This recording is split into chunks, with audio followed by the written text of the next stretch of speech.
नवीन वर्षाचं स्वागत साईच्या दर्शनानं अशी प्रत्येक साई भक्ताची मनोमन इच्छा असते आणि नवीन वर्षानिमित्त हजारो लाखो भाविक जे आहे ते शिर्डीत दाखल होतात नवीन वर्षाच्या स्वागतासाठी. या नवीन वर्षाच्या स्वागतानिमित्त साईबाबांना लाखो करोडोचं दान देखील प्राप्त होतं. या दरम्यान यंदाच्या वर्षी किती दान साईबाबांच्या पेटीमध्ये आले आपण जाणून घेणार आहोत. आपल्याबरोबर बोलण्यासाठी या ठिकाणी साईबाबा संस्थांचे CEO गोरक्ष गाडीलकर आहेत. आपण सर 25 डिसेंबर ते 2 जानेवारी दरम्यान किती दान जे आहे ते भक्तांनी साईबाबांना दिलंय? ओम साईराम. 25 डिसेंबर ते 1 जानेवारी या कालावधीमध्ये बाबांचं दर्शन घेण्यासाठी जवळपास 8 लाखाच्या वर भाविकांनी जे आहे ते शिर्डीला बाबांच्या दर्शनासाठी भेट दिली. या कालावधीमध्ये जवळपास 23 कोटी 29 लाखाचं दान जे आहे ते बाबांना त्यांनी अर्पण केलेलं आहे. त्यामध्ये 10 कोटी रुपये जे आहे ते ऑनलाईन प्राप्त झालेले आहेत. 6 कोटी रुपये जे ते दक्षिणापेटीमध्ये प्राप्त झालेले आहेत. 2.5 कोटी जे आहेत ते आरती आणि दर्शन पासच्या माध्यमातून प्राप्त झालेले आहेत.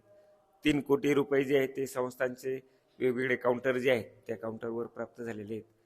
23 देशातील 26 देशातील भक्तांनी जे आहे यावेळेस बाबांचं दर्शन करून जे आहे ते जवळपास 16,83,000ची गुरुदक्षिणा जी आहे ती बाबांना अर्पण केलेली आहे.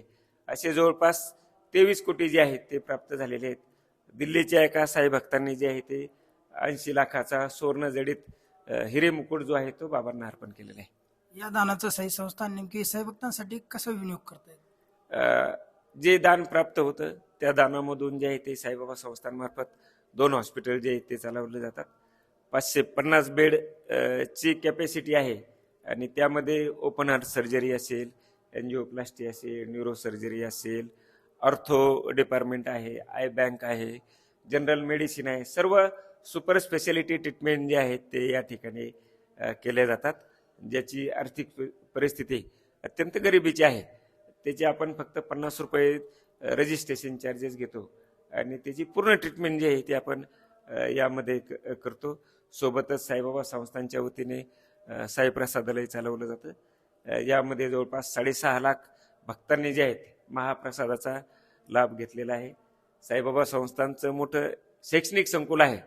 त्यामध्ये 6,000 मुलं जे आहेत म्हणजे ज्युनियर KG पासून तर ग्रॅज्युएशन तक 6,000 मुलं जे आहेत ते शिक्षण घेत आहे.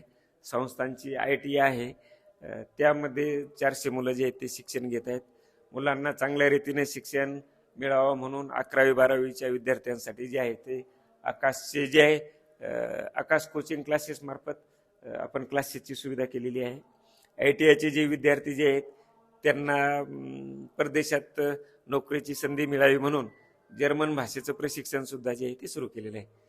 साईबाबा संस्थांचे वेगवेगळे भक्तनिवास आहे. त्यामध्ये 2750 AC नॉन AC खोल्या आहेत, 200 हॉल आहेत आणि ते अत्यंत कमी दरामध्ये जे आहेत ते भक्तांना राहण्याची सुविधा जी आहे त्यामधून उपलब्ध करून दिली जाते. साई पालख्या देखील येतात. त्यांच्या साई पालख्यामध्ये जे साई भक्त येतात त्यांचं देखील आपण एक विमा उतरवतो. किती खर्च होतो त्यावर?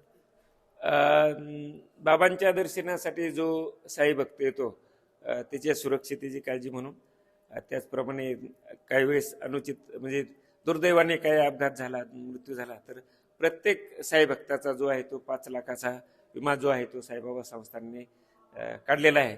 फक्त त्यांनी येताना जे साईबाबा संस्थांचे जे ऑनलाईन वेबसाईट जे आहे त्यामध्ये रजिस्ट्रेशन करणे आवश्यक आहे. यंदाच्या वर्षी जे दान प्राप्त झालंय हे मागील वर्षाच्या तुलनेत किती पटीनं वाढलंय? किती पटीनं भाविकांनी यावेळेस दर्शन घेतलंय? मागील वर्षाच्या तुलनेत जे आहे ते 31 डिसेंबर आणि 1 जानेवारी या कालावधीमध्ये जवळपास 1.5 पट जास्त भाविक आले होते. मागच्या वर्षी 2.25 लाखाच्या दरम्यान भक्त होते.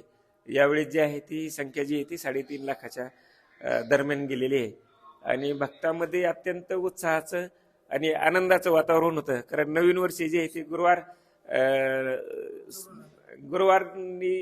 गुरुवारी नवीन वर्ष सुरू झालेलं होतं.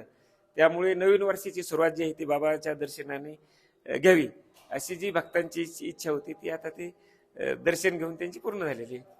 नवीन वर्षाचं दर्शन नवीन वर्षाची सुरुवात बाबांच्या दर्शनाने व्हावी या हेतूने साई भक्तांची मांदियाळी या ठिकाणी बघायला मिळाली. तर साईबाबांना भरभरून दान जे आहे ते भक्तांनी अर्पण केलंय.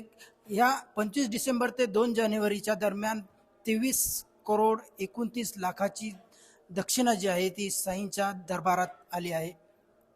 आर के न्यूज मराठीसाठी राहुल कोळगे, शिर्डी, अहिल्यानगर.